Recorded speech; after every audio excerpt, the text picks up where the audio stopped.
The BMW X3 M50, 400 horsepower. Oh my God, this thing's fast. Space for the family. This is quite big. And a badge that says M5. Well, M50, BMW reckons its new fast SUV is your sensible daily and your weekend toy rolled into one. But is it all the car you'll ever need? Let's find out. Ultimate two-car garage. You know the game. For a set budget, you pick something sensible for day-to-day use and something fun for the weekend. Easy. In fact, not so easy. Because even if you've got, say, 70 grand to play with, constructing the ultimate new car two-car garage is actually quite tricky. 70 grand doesn't get you a whole lot of new car nowadays. You could have a base spec Caterham 7 for your sporty weekend car. Those are quite nice in a kind of, 1950s kind of way. And then you could also have like a base spec Skoda Octavia Estate. Yeah, how about Mazda MX-5? I mean, come on, that is the obvious sporty choice, isn't it? But then you need a daily, so probably pair that up with something along the lines of, I'd say, oh, how about this? A Kia Sportage. Those are really popular. Do you know what though? This is it. I found it. This is the one. For my ultimate 70 grand two-car garage, for my daily option, I'm gonna go for a BMW X3 M50. And for my weekend car, it's the same BMW X3 M50. The ultimate two-car garage in one car. Now that's efficiency. For this X3 to be the ultimate one-car, two-car garage, it needs to play both sides of the playlist, which means it's got to be a good performer, as well as do all the sensible family stuff. Does it do practicality? Of course it does. It's a BMW X3. This fourth generation model is actually wider and longer than the previous Gen X3. In fact, it's bigger than the original X5, so that should give you a clue as to how much space you're gonna get inside this car. That is 570 litres, bigger than you get in an Audi Q5, believe it or not. So loads of room inside. You've got a parcel shelf there, which comes away very easily, and stashes underneath the boot floor, where you'll find also a dog net. I thought that was some weird S&M accessory, but it's actually not, it's a dog net. And look, you can stash your parcel shelf underneath and out the way. And plus this is cool as well. Look, you've got 40, 20, 40 folding rear seats. So you can drop the middle one like that if you've got a long object inside, or drop the outer seats separately for more flexibility. And look, almost a flat load through. That is very practical. In the back, loads of room, unless your children are the size of rugby players, in which case if they are, what are you feeding them? And secondly, they're big enough to be driving you rather than the other way around. But look at the amount of leg room I've got in here. Absolutely loads. And also headroom, even though I've got this magnificent panoramic glass sunroof, they normally eat into your headroom. At this, loads of space. So, and also not very claustrophobic as well, because you've got so much light coming into the cabin. That's really good. Now, in the middle seat, this is normally quite uncomfortable. I'll scoot across and see what that's like.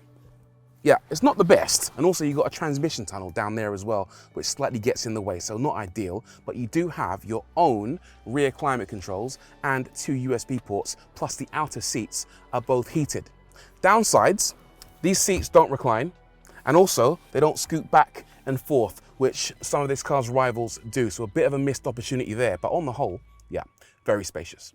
But if you're looking for one perfect do-everything car, it also needs to be nice to sit in. And the X3, for the most part, is decent, with sporty seats offering plenty of adjustment, plenty of hardware borrowed from the 5 Series, and acres of high-definition screens.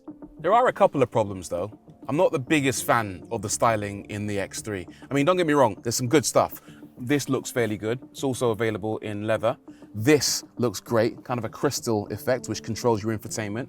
The seats look and feel really nice, but they've gone overboard when it comes to your ambient lighting. You got it on the doors in a kind of V shape. You got it all underneath the dashboard here, across the other door, and then surrounding this bucket in the middle. The bucket itself, don't get me wrong, it looks a bit of an eyesore, but it's functional. You've got 2 USB ports, you've got space for 2 mobile phones, even though only one of the space charges.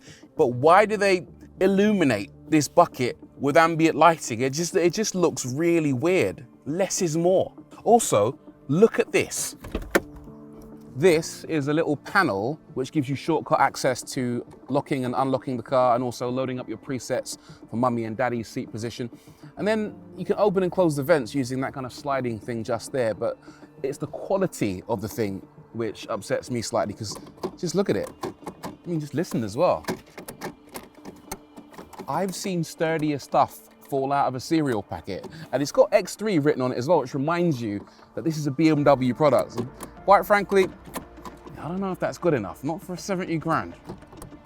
So the interior is a bit of a mixed bag, but the real question is, can this chunky family SUV really be genuinely exciting to drive? Well, if any X3 can, it's this X3. This is the range-topping M50, which uses BMW's legendary 3-litre straight-six, the B58. If you know, you know. This isn't a full-fat M division car, it's the M Performance model, a rung down on BMW's ladder of fast, but it's still not exactly short on fast. Power is 398 metric horsepower. I mean, that's 100 down on the current M3, but it's also more than you got on the original M3. This thing hauls proper quick. Makes a decent little noise as well. If you got the windows open, you can actually hear the turbos whistling away. That's pretty cool. There is some augmentation going on, but at least it's not completely fake. It's not making a completely different noise. This is just pleasant augmentation. I like that. According to BMW, this X3 will do 0 to 62 in around 4.5 seconds. And I think they might be playing it safe with that figure. This X3 rips. One of the reasons it really rips is because it's got the faintest little hint of hybridity. Just a little motor that fills in the torque gaps between gear changes or to help you get up to speed when you're pulling away from a standstill. So it's really, really responsive, this throttle. Obviously, if you're in the wrong gear and you floor it, it'll kick down, and that takes a second, but yeah, you're not going to be wanting for acceleration in this car. Believe me, find yourself an Autobahn and it will headbutt, body slam that 155 mile an hour limiter. Forget hot hatch quick. This is sports car quick.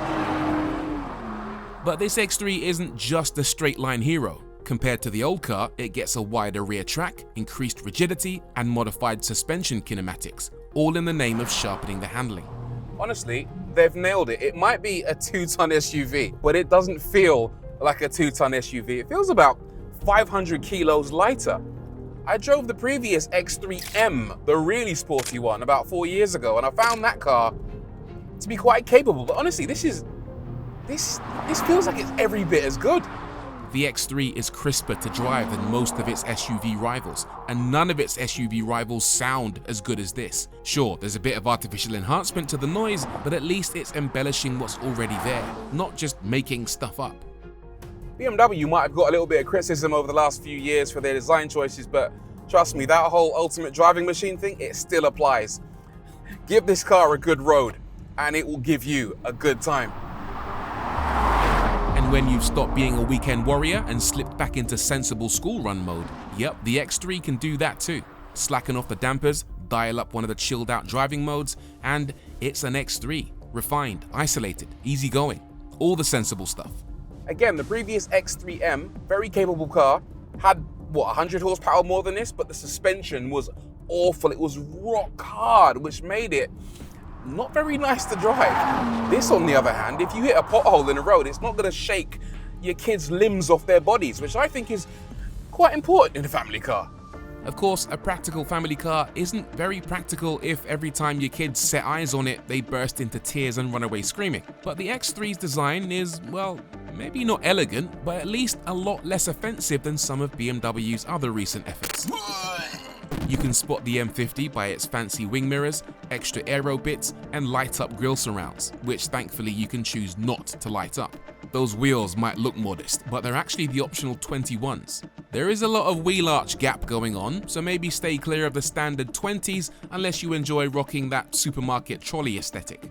Round the back, you'll find smart quad tailpipes, subtle X motifs in the rear lights, but once again, a whole lot of slabby metal. We've definitely seen uglier BMWs, but we've definitely seen prettier as well. While we're here, a couple more things to point out. There are no fewer than 7 different driving modes in your X3 M50. There are a couple of obvious ones. There's personal, which you set up according to your own personal tastes. There's sport, which makes it more sporty, efficient, which makes it more efficient. But then you've got a bunch of other ones which make no sense to me whatsoever. For example, relax. You hit that, right?